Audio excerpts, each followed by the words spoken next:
সবাই সুখের প্রত্যাশী। সুখে থাকা, শান্তিতে থাকা, ভালো থাকার ব্যাপারটা এটা মানুষের একটা সার্বজনীন লক্ষ্য বা উদ্দেশ্য। এক্ষেত্রে ধনী গরিব, রাজা প্রজা, ছোট বড়, নারী পুরুষ সবাই সমান। সবাই আমরা সুখী হতে চাই, শান্তিতে থাকতে চাই, কেউ কষ্টে থাকতে চাই না। যদিও আমাদের অনেক শিল্পীরা গান গান, আমি কষ্ট পেতে ভালোবাসি, তাই তোমার কাছে ছুটে আসি, বলে না? বলে না? গানে বলে, কিন্তু সেও জীবনে কষ্ট পেতে চায় না। কেউই কষ্ট পেতে চায় না।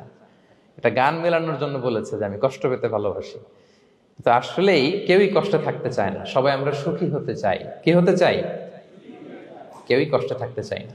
তো কিভাবে আমরা একটা সুখী সমৃদ্ধ জীবন পেতে পারি, এই টপিকের উপর আজকে আমরা কিছু কথা বলবো।